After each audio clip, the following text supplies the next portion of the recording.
Welcome to CTV News Your Canada. It is Friday, May the 9th. We'll bring you profiles of fascinating Canadians and stories about your community. Thanks for watching. 4 games to 3. It's a simple phrase now synonymous with one of the biggest moments in Winnipeg sports history. We truly believed that the team could bring a win in Game 7. The We Believe sign seen during the Jets' nail-biting Game 7 win Sunday was the brainchild of the Ace Burpee Show's Chrissy Troy and Amber Salim. When we realized that the tickets were right behind the Jets bench, we were like, let's bring a sign to the game. But the duo didn't anticipate their dollar store sign would galvanize the city. I think one of the most special things about this is how it's brought people together, how people are telling us that it feels bigger than hockey to them. The Jets organization jumped on board printing these t-shirts in support of YMCA Winnipeg. Right now we're just in the thick of Strong Kids Month, so that gives free, fully sponsored memberships to youth and families in need, as well as camp experiences. And some local businesses like Colin Canary quickly got in on the giving spirit too. It smells delicious. It smells just like hot, fresh mini donuts that you would get at a game. Founder Amanda Boozy says a portion of proceeds from each candle sold will go to the Canadian Muslim Women Institute and Clinic Community Health. Anytime there's an opportunity to rally together as a city, especially to support our team, if there's a way that we can kind of work with that and again find a way to give back, we are on board and we want to do that. The sign has also inspired Jenna Ray Cakes to whip up batches of We Believe macarons to help out the Dream Factory. They've been great. They sold out very quickly, probably too quickly the first couple. Yeah, we had to make more than we thought, so that's always a good sign. And it's motivated Royal Sports to hand out free lawn signs to Jets fans scooping up whiteout party gear. We ran out of the first batch that we had of them within the first few hours, and then people were lining up for the restock. All this because of 2 simple words and a little faith in the home team. This wasn't a plan. We didn't anticipate it, and it became bigger than us. Daniel Halmarson, CTV News, Winnipeg. High school students from every corner of the province were busy testing, making final programming adjustments, or trying to stay calm before sending their machines into battle for the Robot Rumble. So our previous teams before, they've actually dominated at this competition. So we kind of have to live up to our name right now. While some schools came with reputations, others were in the sumo-style robot competition for the first time. We went to an escape room yesterday to just take off the nerves. I think it added more stress. Robots were entered in one of 2 categories, stock or modified. They're powered by pre-programmed codes loaded from a computer software program that responds to input from onboard sensors. They have cameras on top which identifies objects, and then they have like infrared underneath which identifies colors. So once it hits the white border, it stops and turns around. And if you find a winning combination of codes, you keep them. We've been trying to make it a little different with the designs, but so far it's kind of just been the same. We're gonna roll with what works. Students tested their designs before trying to push their opponent out of the sumo ring or stay moving inside of it longer. It's really durable because I've run this a couple of times, and the testing robot that we did, it was almost broken. Yeah. And the experience gained here, especially in coding, will serve these students in the future. I was actually talking to our coach about it, and coding is what's been people are looking for. So it's definitely a critical skill you can have during this future. The event hosted at Saskatchewan Polytechnic also a highlight for students and instructors in the Electronic Systems Engineering Technology program who helped with judging the battles and organizing the event. John Flatters, CTV News, Saskatoon. It's a busy morning at Danya Ukrainian Kitchen. It's so much excitement. You can feel it, the energy in this kitchen today. Food to make, orders to fill, and shortly, a trip to Toronto. Lots of last-minute details for Janice Krissa and her daughter, Georgia Moore. It's been a journey to get to this point. When the war broke out in Ukraine in February of 2022, I think a lot of people felt very helpless, and so we started a donation center to support newcomers that were arriving here. That donation center grew into much more. The newcomers needed jobs, and one ask that kept coming from donors was the pierogi question. Canadians love pierogies. We have yet to meet any that don't, and they kept asking the volunteers, who were newcomers themselves, if they could make them pierogies. With the pair's help, the newcomers became pierogi pros, creating this kitchen. Danya now has 2 locations in Edmonton, a catering business, and plans for more. We're going to spend Mother's Day together preparing to go on Dragon's Den. Krissa and Moore will pitch the Dragons a Danya franchising concept alongside the chefs who helped found the kitchen. Having more than 2 people in the den for the pitch, a special allowance from the show's producers. One of the cooks, she told me she was so tired of being sad, and this is finally something that she can be more excited about. They're the ones that brought the recipes. They came as strangers, and now they've built this whole kitchen that you see behind us. Riding in style to the airport, a surprise for the chefs carrying their family recipes and traditions. It doesn't mask all the tough things going on for these girls back home, but it brings them hope, right? Say bye. Do you have anything to say? Wish us luck. Danya is heading to the den. Connor Hogg, CTV News, Edmonton.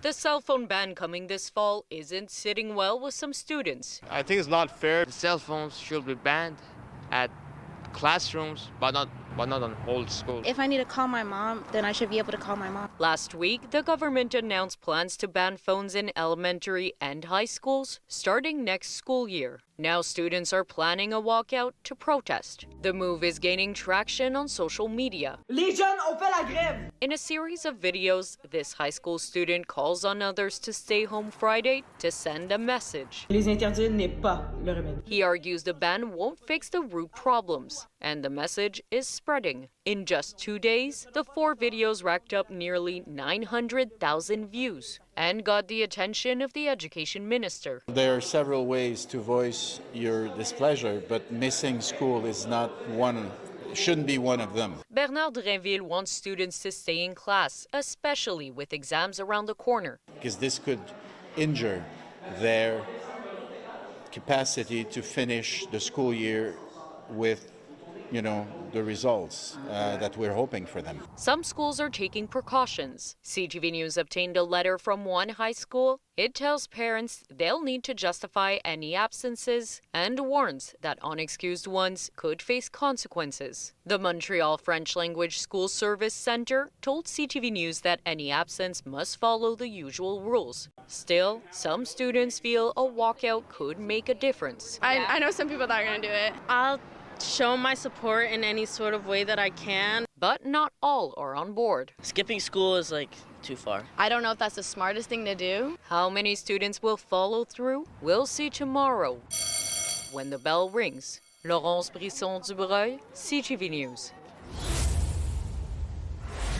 When Monika Stoylov was diagnosed with ovarian cancer, her world was turned upside down. He told me to go home, take the weekend, get my life in order. At 30 years old, you don't know what that means. I had just had my 4th child, and he was about 6 months old. Her cancer was found early, and she ended up having a full hysterectomy. It was a long haul, but I survived it. 32 and a half years right now. I'm one of the lucky ones. An estimated 3,000 Canadian women will be diagnosed with ovarian cancer this year. It's one of the most deadly types of cancer among women, with more than half dying within 5 years of being diagnosed. For the general population, it's really important to understand that there is no screening test for ovarian cancer. So typically, when symptoms appear, it may be already late stage. Anyone with ovaries can get ovarian cancer, though it is typically diagnosed in women over 55. About 20% of cases are related to genetic mutations. The warning signs of ovarian cancer, the symptoms, tend to mimic a lot of things that we as women experience every day. Changes in our appetite, feeling full really quickly, being bloated, feeling a little bit tired. Those are the types of things. As for Stoylov, she now takes her experience and uses it to help others. I coach others who have just been diagnosed or who have been diagnosed again and again about walking this walk. She urges other women to listen to their bodies and advocate for themselves. Stephanie Seco, CTV News, Halifax.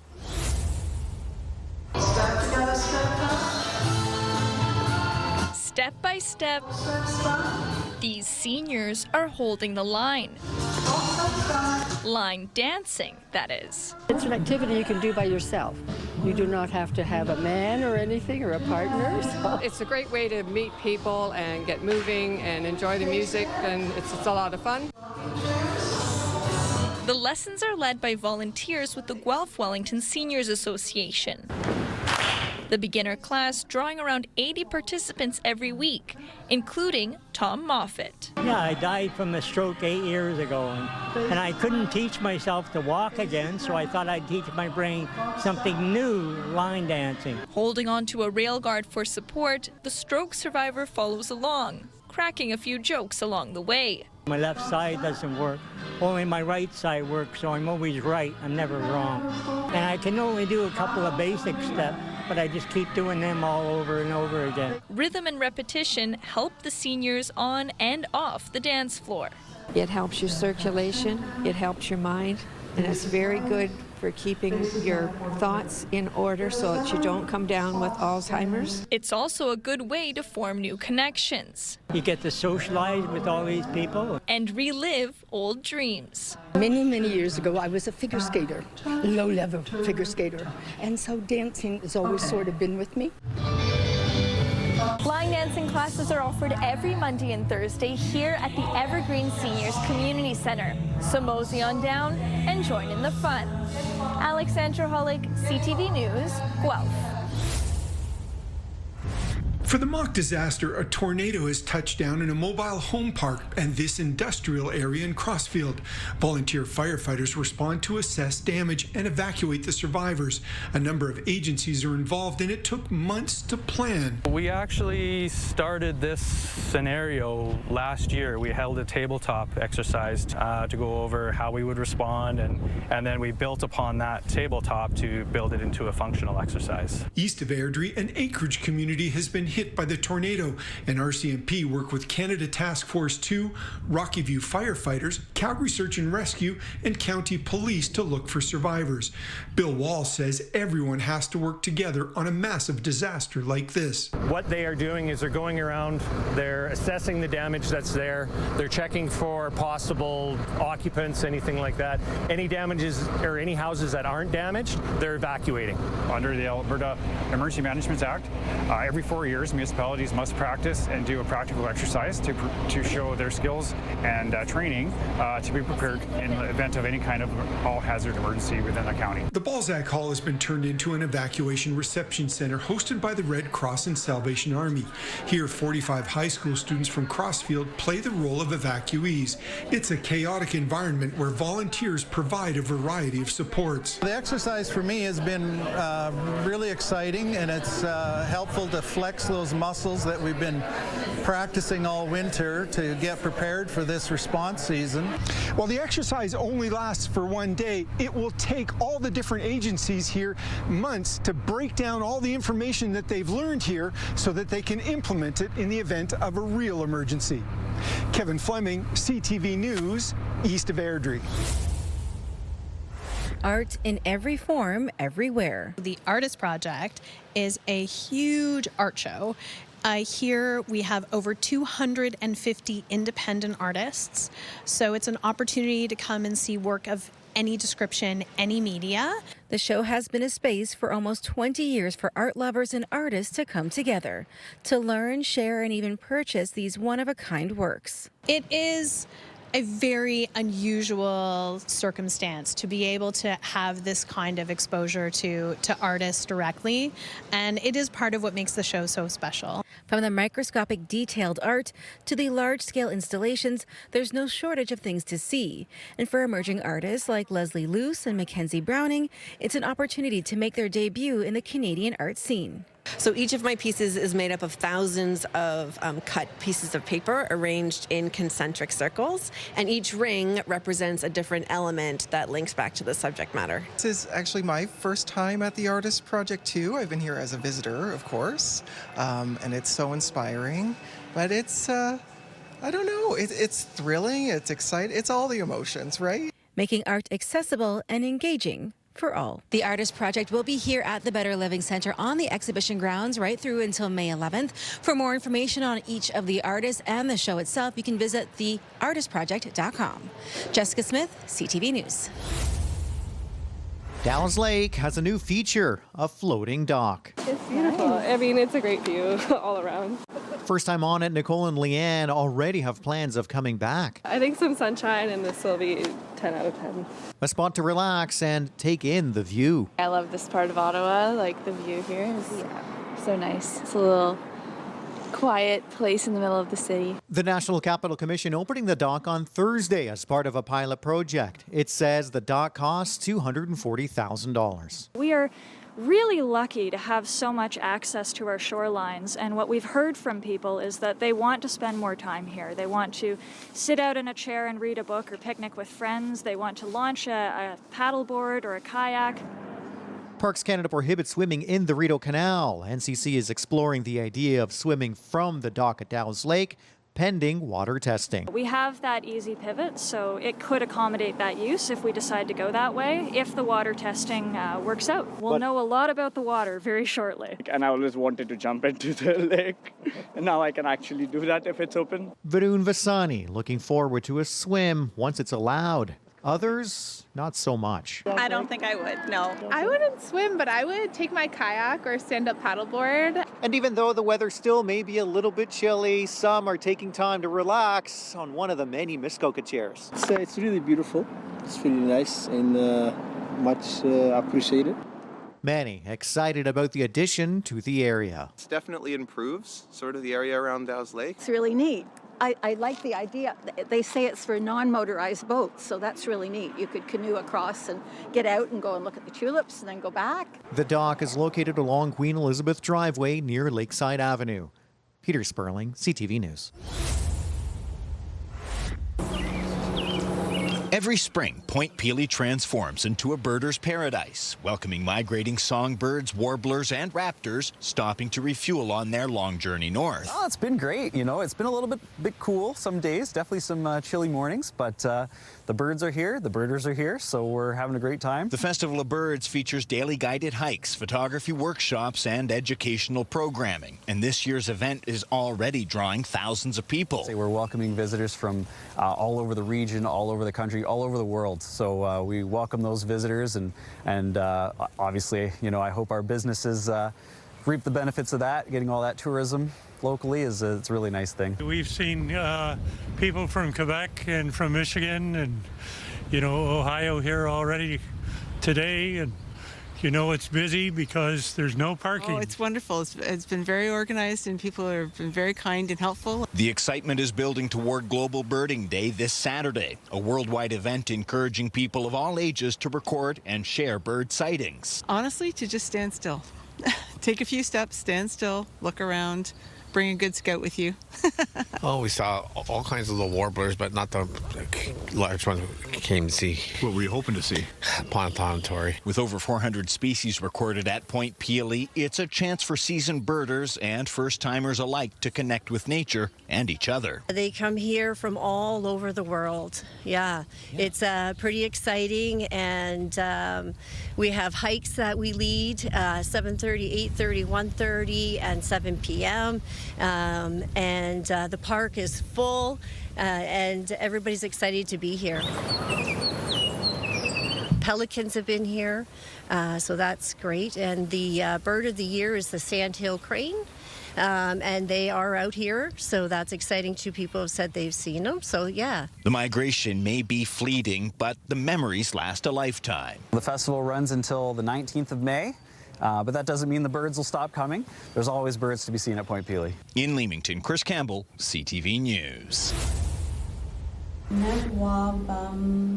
These students are committed to learning and speaking Anesnab Mowen. My family is from Garden River First Nation, and we have a bit of a history with residential schools. I want to speak the language. They're being led by fluent speakers and second language learners with Nanatagan's Learning. Ki The Anesnab Mowen Immersion Camp is a 3-week program designed for beginner and emergent language learners. So everybody sort of comes at a basic level needing just a little bit more to put pieces together. My grandpa was a speaker, but he wasn't able to pass on that to my family because he passed when my mom was young. The language camp started on Monday and runs until Friday, May 23rd, and it is the largest Anesnab Mowen immersion camp ever offered in the province. A shift in direction for our language, I think, because now in Ontario there's quite a handful of students who can actually speak and be conversational who are under 40.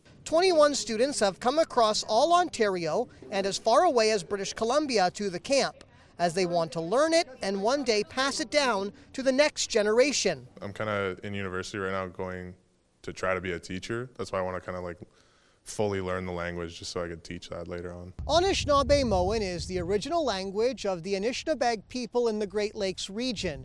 According to Statistics Canada, only 25,000 people spoke the language in 2021, down 5% from 2016. Some people are struggling because they're not connected to their heritage languages, their cultures. I've studied language most of my life in one way or another, so for me it's like an amazing opportunity to put all the pieces together. The camp builds on the success of a program launched last September for adult learners aspiring to become Anishinaabe Mowen teachers in their communities.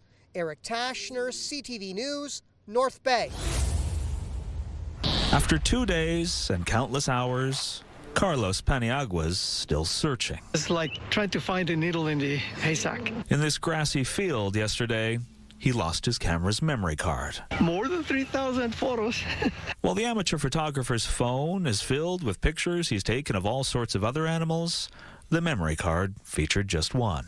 Well, it felt very bad. I was upset. Because Carlos had been waiting here for almost 6 hours to finally take a picture of a bald eagle. It's so magnificent. I love this animal. Perched on top of the world's tallest totem pole. They can come from anywhere, right? So I have a few seconds only to get ready. My camera is already focused on the top of the totem pole. No, seagull. While he's already spent another few hours today trying to see his beloved bald eagle again with no success, Carlos is undeterred. Oh, look at that. This is the best view, you know. You see, after growing up in South America, Carlos traveled to more than 100 countries. Basically all the wonders of the world. And says that after also visiting all our provinces and territories, Canada is by far the best. This is it? This is it. I live here. So even if the top of the pole stays empty, Carlos's heart remains full. And they're actually not my... Oh. The eagle flies past the pole. Ooh, wow, look at that. Before circling back. It's coming. And landing right where Carlos had focused his camera. It's an honor to photograph these magnificent animals. And while he's certainly grateful to have got the shot, Carlos says just being here with that bird in this place is what makes him happiest. It feels like nothing else. You already lived the most wonderful moment, not with your camera, but with your eyes and your memory. And when you take a moment to really relish what can't be contained on a card, you'll find wonderful memories can never really be lost. Adam Sawatsky, CTV News, Victoria.